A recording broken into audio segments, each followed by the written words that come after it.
असं म्हणतात की भिंतीत भेग पडली तर भिंत पडते आणि नात्यात भेग पडली तर भिंत उभी राहते. म्हणून नात्यांना जपा, लोकांना गमावू नका, वर्तणूक चांगली ठेवा. काय आपण नाती जपणारे आहोत? उपासना उपासना उपासना उपासना प्रभुजी करो उपासना प्रभुजी करो उपासना उपासना उपासना उपासना उपासना. प्रिय बंधू आणि भगिनींनो, आपला तारणारा प्रभू येशू ख्रिस्त याच्या सामर्थ्यवान नावात आपणा सर्वांचे उपासना कार्यक्रमात हार्दिक स्वागत.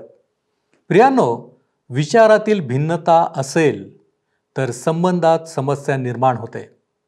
जवळची लोक दूर जातात, ऐक्य कमी होते, लोक एकमेकांविरुद्ध होतात.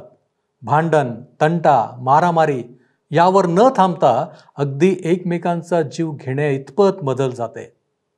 कारण काय तर विचारांमध्ये भिन्नता. प्रियांनो, या दिवसात आपण पौलाने लिहिलेले रोमकरास पत्र याद्वारे वर्तणुकीचे तत्व अभ्यासत आहोत. मागील कार्यक्रमातही आपण याबद्दल पाहिले होते. आज आपण याच विषयाला अनुसरून काही मुद्दे पाहणार आहोत. तो विषय आहे भिन्न विचार असलेल्या विश्वासणाऱ्यांनी एकमेकांबरोबर कसे वागावे. तर मग चला प्रियांनो, आपण आपल्या अध्ययनाची सुरुवात करूया.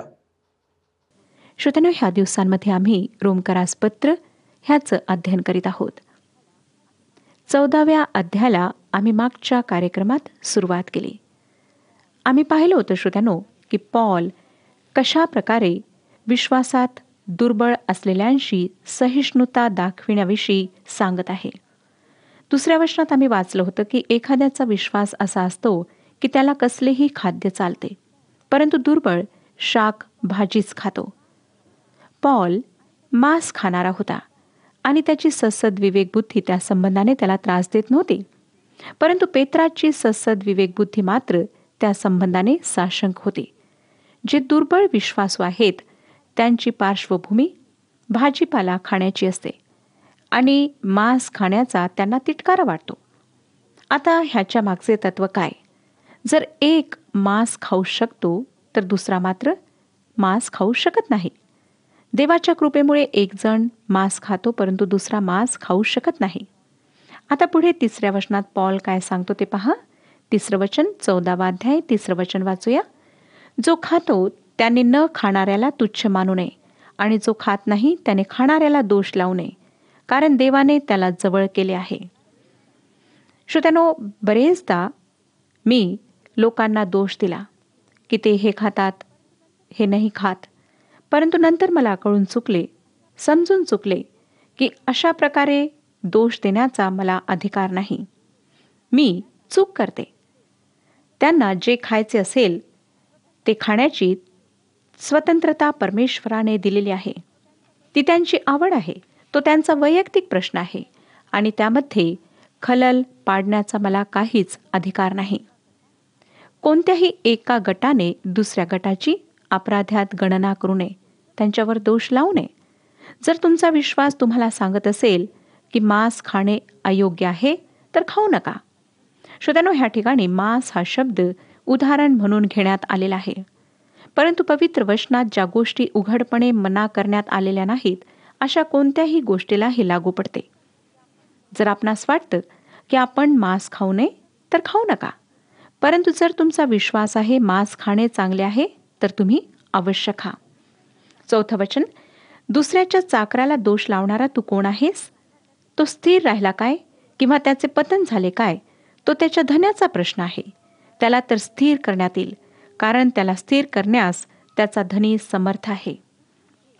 श्रोत्यानो, हे उद्ध्वस्त करणारे आहे. पॉल विचारतो, दुसऱ्याच्या चाकराला दोष लावणारा तू कोण आहेस? तुला कोणी अधिकार दिला? ख्रिस्ती बंधू दुसऱ्या ख्रिस्ती बंधूचा न्याय करतात, त्याच्या वर्तणुकी संबंधाने बोलतात. त्या सर्वांना वरील पौलाने विचारलेला प्रश्न लागू आहे. तुम्ही परमेश्वर आहात काय? त्या व्यक्तीला तुम्हाला हिशोब द्यायचा आहे काय? पौल सांगतो त्याला तुम्हाला हिशोब द्यावयाचा नाही. त्याला आपल्या सर्व कृत्यांचा हिशोब देवाला अर्थात त्याच्या धन्याला द्यायचा आहे. त्याला त्याच्या धन्यासमोर उभे राहायचे आहे. श्रोत्यानो, कल्पना करा की तुम्ही कोणाच्या तरी घरी रात्रीच्या भोजनास पाहुणे म्हणून गेले आहात आणि नोकराने तुम्हाला थंड चहा आणून दिला आणि तुम्हाला अत्यंत राग आला. तुम्ही त्या नोकरावर ओरडलात.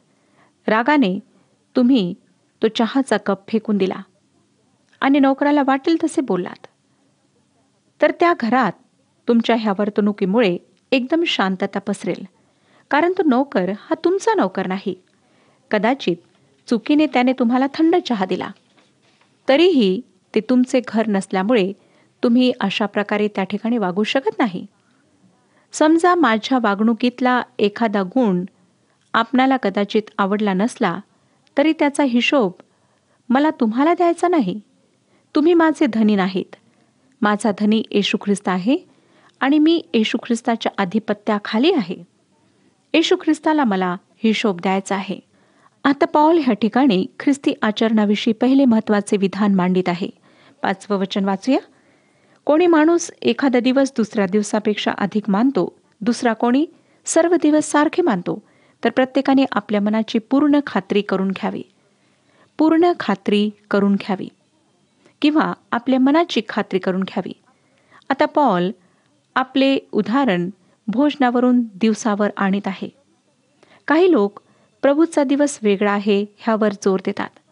काही लोक रविवार हाच प्रभूचा दिवस समजतात. काही लोक अजूनही शनिवार हाच प्रभूचा दिवस आहे असे मानतात. सर्व दिवस सारखेच आहेत. त्यांच्यात काहीच फरक नाही. फरक आहे तर विश्वासणाऱ्यांमध्ये. एका विशिष्ट दिवसाला महत्त्वाचे मानतो. श्रोत्यानो, हे सर्व काही महत्त्वाचे नाही. पौल कलसेकरास पत्र 2 अध्याय आणि 16व्या वचनात सांगतो, तर मग खाण्यापिण्याविषयी तसे सण, अमावस्या किंवा शब्बात पाळण्याविषयी कोणाला तुमचा निर्णय करू देऊ नका. ह्या सर्व गोष्टी वैयक्तिक आहेत आणि परमेश्वराच्या पवित्र वचनाप्रमाणे जर आपण एखाद्या गोष्टीविषयी निर्णय घेता तर आपण निर्दोष आहात. परंतु जर आपण परमेश्वराच्या पवित्र वचनाप्रमाणे चालत नाही तर आपण दोषी आहात. परंतु आपणाला दोष लावण्याचा अधिकार कोणालाच नाही. फक्त परमेश्वरच कुठल्याही व्यक्तीवर दोष लावू शकतो. मला हे सांगू नका श्रोत्यानो की मी कोणता दिवस पाळावा. माझी जबाबदारी तुमच्यावर नाही. मी प्रभू येशूला जबाबदार आहे.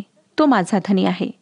तसेच मी सुद्धा आपणाला सांगू शकणार नाही की आपण कोणता दिवस प्रभूचा दिवस म्हणून पाळावा. जे पवित्र वचनात लिहिलेलं आहे त्यानुसारच आम्हाला वागायचे आहे. पौल आम्हाला सांगतो आम्ही जे करतो ते खात्रीपूर्वक करीत असावे. त्या बाबतीत आमची पूर्ण खात्री झालेली असली पाहिजे की आम्ही जे करीत आहोत ते योग्य आहे आणि देवाच्या वचनाप्रमाणे आहे. प्रत्येकाने आपल्या मनाची पूर्ण खात्री केलेली असली पाहिजे. मनाने, अंतकरणाने, इच्छेने आणि संपूर्ण व्यक्तिमत्वाद्वारे ती खात्री पूर्ण झालेली पाहिजे. विश्वासणाऱ्याने फक्त अशाच गोष्टी केल्या पाहिजेत ज्यांच्याशी तो पूर्णपणे एकरूप होऊ शकेल. काहीही शिल्लक राहणार नाही. माझ्या प्रिय श्रोत्यानो, आपण देवासाठी जे काही करता ते पूर्ण उत्साहाने करा. मला असं वाटतं की काही लोक ज्या प्रकारे रविवारी उपासनेकरिता जातात ते त्यांच्याकरिता पाप ठरते. कारण ते ज्यावेळेस उपासनेसाठी येतात तेव्हा त्यांच्या मनात उत्साह नसतो. यायचे म्हणून येतात. एक विधी पूर्ण करण्याकरिता ते मंदिरात जातात. मी देवासाठी जे काही करते ते आनंदाने आणि उत्साहाने करते. लोकांना मी पवित्र शास्त्राचे शिक्षण देते, कारण पवित्र शास्त्राचे शिक्षण देणे मला आवडते. मंडळीतील कार्य हे दलदलीसारखे झाल्याप्रमाणे वाटते. त्याचे महत्त्वाचे कारण म्हणजे मंडळीतील सभासदांमध्ये असलेला उत्साहाचा अभाव. जर एखाद्या व्यक्तीला शाब्बास शाळेच्या मुलांना शिक्षण द्यावयास सांगितले तर त्यांच्या तोंडून बहुधा असं ऐकायला मिळतं, तुम्हाला जर दुसरे कोणी मिळत नसेल तर मी ते करण्याकरिता तयार आहे. श्रोत्यानो, अशा प्रकारच्या लोकांची आम्हाला गरज नाही. असे असेल तर आपण ते काम घेऊच नका आणि ते काम करूही नका. आपणाला जर तसे वाटत असेल तर शाब्बास, शाळेच्या वर्गाला शिक्षक नसला तरी चालेल.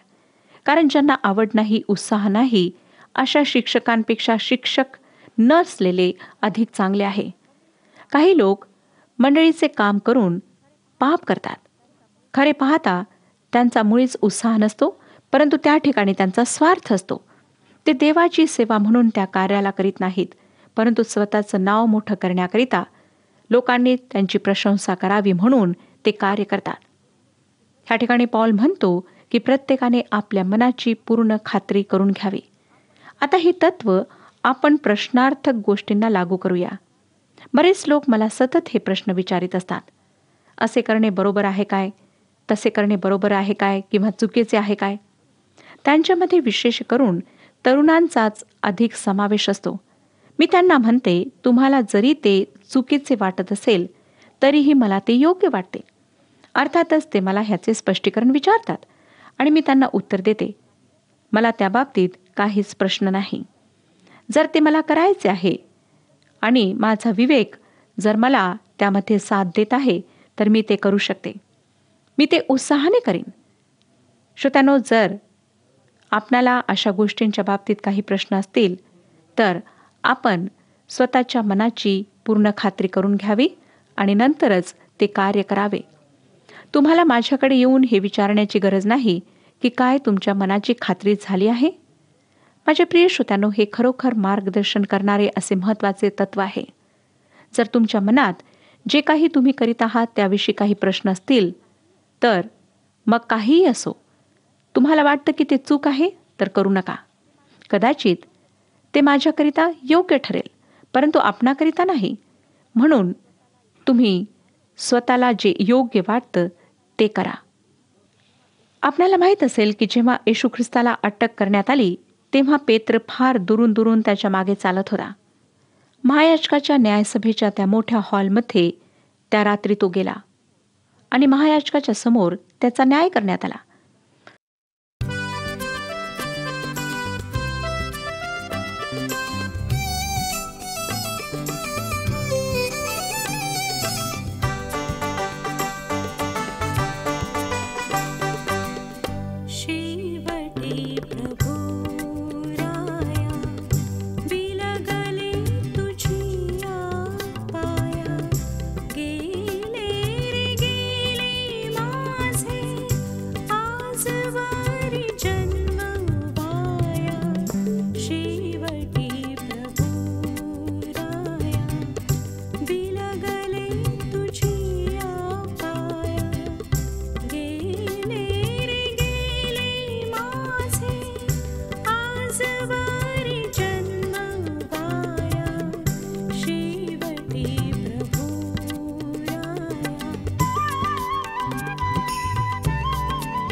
ज्या ठिकाणी कैफाचे घर होते त्याच ठिकाणी शिमोन पेत्र आला आणि त्याने येशूला 3 वेळा नाकारले होते की तो प्रभूला ओळखत नाही.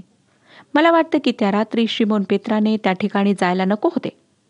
परंतु उलटपक्षी बप्तिस्मा देणाऱ्या योहानाचे घर येरुशलेममध्ये होते आणि महायाजकाच्या राजवाड्यात त्याला ओळखत असत. तो सुद्धा गेला होता, पण त्याने येशू ख्रिस्ताचा नकार केला नाही. योहानाचे तेथे जाणे अगदी बरोबर होते, परंतु शिमोन पेत्राचे नाही. शिमोन पेत्र विश्वासात दुर्बळ होता. आज जे दुर्बळ बंधू आहेत तेच वेगळे झालेले आहेत. आपणाला कदाचित ह्याचे आश्चर्य वाटेल, परंतु ज्या लोकांनी अशी लहानशी कायद्याची पद्धत सुरू केली, हे करा, ते नका करू, हे नका करू, हे लोक फक्त ह्याच गोष्टींकडे लक्ष देतात. श्रोत्यानो, आज आम्हाला पाहायचे आहे की जे विश्वासात दुर्बळ आहेत त्यांना आम्ही विश्वासामध्ये वाढण्याकरिता कशा प्रकारे मदत करतो. प्रश्नार्थक वादविवाद हे विश्वासणाऱ्याच्या दृष्टीने चुकीचे आहेत. जर त्या बाबतीत त्याच्या स्वतःच्याच मनात प्रश्न आहेत, तर मग तो दुसऱ्यांची काय मदत करू शकेल किंवा दुसऱ्यांना काय सांगू शकेल? जर तो त्या गोष्टी करून ख्रिस्ताबरोबर दृढ संबंध ठेवू शकतो, तर त्या गोष्टी त्याच्याकरिता चुकीच्या नाहीत.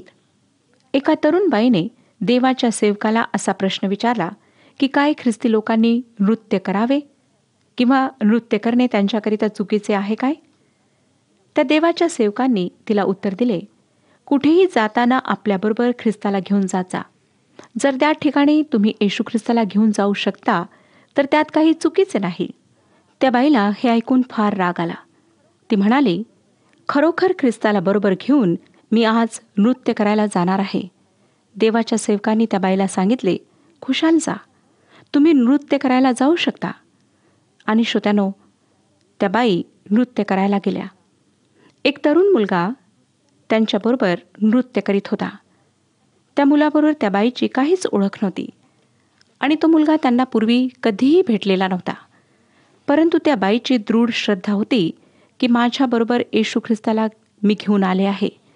त्यामुळे त्या बाईने त्या मुलाला विचारले, तू ख्रिस्ती आहेस काय? त्या मुलाने म्हटले, नाही. आणि तिच्याबरोबर बोलताना त्या मुलाने त्या बाईला विचारले, तुम्ही ख्रिस्ती आहात काय? त्या बाईंनी उत्तर दिले, होय. परंतु श्रोत्यानो, त्या अविश्वासू मुलाने त्या बाईला म्हटले, जर तुम्ही ख्रिस्ती आहात तर तुम्ही येथे काय करीत आहात? ही तुमची जागा नाही. ती बाई फार लज्जित झाली. रात्री घरी गेल्यावर तिने प्रार्थनापूर्वक असा निर्णय घेतला की आजपासून मी ह्या ठिकाणी येणार नाही, कारण ख्रिस्त माझ्यासोबत अशा ठिकाणी येऊ शकणार नाही. आता आपण 6वं वचन वाचूया. 14वा अध्याय 6वं वचन. जो दिवस पाळतो तो प्रभूकरिता पाळतो आणि जो खातो तो प्रभूकरिता खातो, कारण तो देवाचे आभार मानतो. जो खात नाही तो प्रभूकरिता खात नाही आणि तोही देवाचे आभार मानितो. श्रोत्यानो, ह्या ठिकाणी पॉल फार स्पष्टपणे आपला मुद्दा मांडत आहे. महत्त्वाची गोष्ट ही आहे की दिवसाचे महत्त्व किंवा दिवस पाळणे प्रभूकरिता आहे. जो मांस खातो तो देवाचे आभार मानतो आणि मनापासून देवाचे आभार मानतो. जो मांस खात नाही तो सुद्धा देवाचे आभार मानतो आणि तेही मनापासून मानतो. तुम्ही टेबलवर तुमच्या पुढे खाण्यासाठी काय ठेवलेले आहे ह्याच्याशी देवाचा काहीही संबंध नाही, परंतु तुमच्या अंतःकरणात काय आहे ह्याकडे देवाचे लक्ष असते. अंतःकरणाची जी प्रवृत्ती आहे ती ख्रिस्ती आचरणाला नियंत्रित करते. 7, 8 आणि 9 वचने सांगतात, कारण आपल्यातील कोणी स्वतःकरिता जगत नाही आणि कोणी स्वतःकरिता मरत नाही. कारण जर आपण जगतो तर प्रभूकरिता जगतो आणि जर आपण मरतो तर प्रभूकरिता मरतो. म्हणून आपण जगलो किंवा मेलो तरी आपण प्रभूचेच आहोत. कारण ख्रिस्त अशासाठी मरण पावला व पुन्हा जिवंत झाला की त्याने मेलेल्यांचा व जिवंताचाही प्रभू असावे. श्रोत्यानो, आपल्यापैकी कोणीही स्वतःकरिता जगत नाही आणि कोणीही स्वतःकरिता मरत नाही. ह्यावरून एक गोष्ट सिद्ध होते की आमच्या जीवनाचा परिणाम दुसऱ्यांवर होतो. खरी गोष्ट ही आहे की ख्रिस्ती लोक हे ख्रिस्ताशिवाय जगू शकत नाहीत. जर आपण जगता तर त्याच्याकरिता जगता आणि जर मरता तर त्याच्याकरिता मरता. आमची ख्रिस्ती वर्तणूक ही टेबलवर कोणते भोजन ठेवले आहे ह्याद्वारे प्रगट होत नाही, परंतु ह्या सत्याद्वारे प्रगट होते की आमचे जीवन त्याच्यासमोर कशा प्रकारचे आहे, कशा प्रकारे आम्ही वर्तणूक करीत आहोत. आम्ही आमच्या आयुष्यात जे करतो त्याचा हिशोब एक दिवस आम्हाला देवाला द्यायचा आहे. करिंथकरास दुसरे पत्र 5वा अध्याय आणि 10व्या वचनात पॉल लिहितो. करिंथकरास दुसरे पत्र 5वा अध्याय आणि 10वे वचन. कारण आपणा सर्वांना ख्रिस्ताच्या न्यायासनासमोर खऱ्या स्वरूपाने प्रगट झाले पाहिजे, ह्यासाठी की प्रत्येकाला त्याने देहाने केलेल्या गोष्टींचे फळ मिळावे, मग ते बरे असो किंवा वाईट असो. श्रोत्यानो, त्यावेळेस तुमच्या टेबलवर मांस आहे किंवा नाही हा प्रश्न तुम्हाला विचारण्यात येणार नाही, परंतु तुमचा संबंध देवाबरोबर कशा प्रकारचा राहिला हा प्रश्न विचारण्यात येईल आणि तुमचा न्याय ह्याच गोष्टीवर अवलंबून राहील. मांस न खाता आपण देवाविरहित राहू शकता, मांस खाऊनही देवाविरहित राहू शकता. आज आपण कशा प्रकारचे जीवन जगत आहात? काय परमेश्वराशी आपला दृढ संबंध स्थापित झालेला आहे? ख्रिस्ताच्या मृत्यूद्वारे आणि पुनरुत्थानाच्याद्वारे देव आमच्यामध्ये कार्य करीत असतो. तो मेलेल्यांवर आणि जिवंतांवर दोहोंवर राज्य करतो. प्रश्न हा आहे की आमचा त्याच्याशी कशा प्रकारचा संबंध आहे? श्रोत्यानो, काय आपण ख्रिस्ताकरिता जीवन जगत आहात? होऊ शकतं की अद्यापही आपण ख्रिस्तावर विश्वास ठेवलेला नाही आणि ख्रिस्ताच्याद्वारे आपला आणि परमेश्वराचा संबंध स्थापित झालेला नाही. होऊ शकतं की आपण एक फार धार्मिक व्यक्ती आहात, आपण पुण्य कार्य करणारे आहात, दान धर्म करणारे आहात, परंतु ह्या सर्व गोष्टी जेव्हा तुमचा न्याय होईल तेव्हा तुमच्या कामी येणार नाहीत. जर तुमचा परमेश्वराशी संबंध नाही तर ह्या गोष्टी निरर्थक आहेत. सगळ्यात महत्त्वाची गोष्ट म्हणजे तुमचा परमेश्वराशी स्थापित झालेला संबंध. हा संबंध फक्त प्रभू येशू ख्रिस्ताच्याद्वारे स्थापित होऊ शकतो. त्याच्याद्वारेच आपणाला पापांची क्षमा प्राप्त होऊ शकते. प्रभू येशू ख्रिस्ताने म्हटले, मार्ग, सत्य आणि जीवन मीच आहे. माझ्याशिवाय परमेश्वराजवळ कोणीच जाऊ शकत नाही. मग श्रोत्यानो, तुमचे व्रत, तुमचे उपवास, तुमच्या इतर सर्व गोष्टी व्यर्थ आहेत. त्याद्वारे तुमच्या पापांची क्षमा तुम्हाला प्राप्त होणार नाही आणि परमेश्वराजवळ जाण्याचा अधिकार तुम्हाला प्राप्त होणार नाही. आज जेव्हा कृपेची वेळ आहे, परमेश्वर आपली वाट पाहत आहे. प्रभू येशू ख्रिस्त तुमची वाट पाहत आहे. ते हात त्याने पसरवलेले आहेत जे त्या वधस्तंभावर तुमच्या आणि माझ्याकरिता खेळल्या गेलेत. त्याचे ते व्रण अजूनही कायम आहेत आणि तो म्हणत आहे की अहो सर्व कष्टी व भाराक्रांत जन हो, तुम्ही सर्व मजकडे या, मी तुम्हाला विसावा देईन. काय आपण कष्टी आहात? दुःखाने भरलेले आहात? तुमच्या जीवनामध्ये शांती नाही, निराशा आहे, तुमच्या जीवनामध्ये उत्साह नाही, तर आज आपल्या सर्व गोष्टी त्याच्यासमोर कबूल करा. आपले ओझे त्याच्यावर टाका, कारण श्रोत्यानो, तो तुमचे ओझे वाहण्याकरिता समर्थ आहे. संपूर्ण मानवजातीचे पाप स्वतःवर घेऊन त्याने त्या वधस्तंभावर स्वतःचा प्राण दिला. श्रोत्यानो, त्याचे बलिदान महान बलिदान आहे. काय आपला ह्या प्रभू येशू ख्रिस्तावर विश्वास आहे? तो आज जिवंत आहे आणि परमेश्वराजवळ आमच्याकरिता मध्यस्थी करीत आहे. श्रोत्यानो, इतर सर्व काही करण्यापेक्षा प्रथम प्रभू येशू ख्रिस्ताजवळ या. त्याला आपले जीवन समर्पित करा. त्याला हृदयामध्ये तारणारा म्हणून आज स्वीकारा. तो तुमची वाट पाहत आहे. परंतु लक्षात घ्या की ही कृपेची वेळ एक दिवस समाप्त होऊन हाच प्रभू येशू ख्रिस्त जो आज आमचा तारणारा आहे तो न्यायाधीशाच्या रूपात येईल आणि मग कृपेची वेळ राहणार नाही. म्हणून जेव्हा आज प्रभू आपणाला संधी देत आहे तेव्हा ह्या संधीचा लाभ घ्या. आपल्या पापांची कबुली द्या आणि त्याला म्हणा, प्रभू तू आजपासून माझ्या जीवनाचा स्वामी हो. प्रभू परमेश्वर ह्या विषयात आपले मार्गदर्शन करो आणि आपणातील प्रत्येकाला आशीर्वाद देव. हा कार्यक्रम आपणास आवडला काय? आता आम्हाला एक मिस कॉल करा आणि आपण पुढील विजेता होऊ शकता.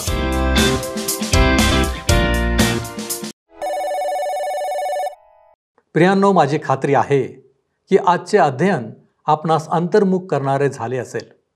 कारण जर आम्ही आत्मपरीक्षण केले तर आम्हाला आमच्यातील उणीवा स्पष्टपणे दिसतात. आम्ही पाहिले आहे की आमची कृती विश्वासावर अवलंबून असावी. आम्ही ख्रिस्ताच्या अधिपत्याखाली आहोत, म्हणूनच आम्ही इतरांचे दोष दाखवू नयेत. आम्ही हा विचार करण्याची गरज आहे की काय आम्ही जगतो ते ख्रिस्तासाठी आणि मरतो ते ख्रिस्तासाठी. प्रियांनो, जे काही कराल ते केवळ ख्रिस्तासाठी म्हणून करा. आपण प्रार्थना करूया. आम्हाला जीवन देणाऱ्या आमच्या महान प्रेमळ परमेश्वरा, तुला धन्यवाद देतो, तुझी स्तुती करतो, तुला गौरव देतो. प्रभूजी, आमचं जीवन तुझ्या हातामध्ये आहे. तू आम्हाला आशीर्वादित करत आहेस, तू आम्हाला सहाय्य करतोस, तू आम्हाला मार्गदर्शन करतोस की जेणेकरून प्रभूजी आमचं जीवन हे अधिक आशीर्वादित बनावं. प्रभूजी, आज आम्ही तुझी लेकरं या नात्याने तुझ्या चरणांपाशी आलो असताना प्रभू परमेश्वर, आम्ही स्वतःला तुझ्या हातामध्ये सोपवितो आणि तुला विनंती करतो, आमच्यामधील प्रत्येक उणीवा तू काढून टाक. प्रभूजी, तू आम्हाला परिपूर्ण असं कर. आम्हाला ठाऊक आहे तू आमचं जिवंत देव आहेस आणि परिपूर्णता आम्हाला केवळ तुझ्याद्वारे आम्हाला मिळू शकते. आणि म्हणूनच प्रभूजी, जे अध्ययन आम्ही आज केलेलं आहे, जे मार्गदर्शन तू आमच्या अंतःकरणापर्यंत पोहोचवलेलं आहे, प्रभूजी, ते आम्ही स्वीकारावं, त्याच्यावरती विश्वास ठेवावा, त्याप्रमाणे आम्ही कृती करावी. म्हणून प्रभूजी, तू आम्हाला सहाय्य कर. होय बापा, आमची खात्री आहे तू आमच्याबरोबर आहेस. सर्व काही तुझ्या पवित्र हातामध्ये सोपीत असताना या विनंत्या, या मागण्या येशू ख्रिस्त आमचा प्रभू याच्याद्वारे करतो, म्हणून तू ऐक. आमेन. तुम्हाला पूर्णता लाभो, समाधान मिळो आणि येशू ख्रिस्ताची कृपा तुम्हा सर्वांबरोबर असो.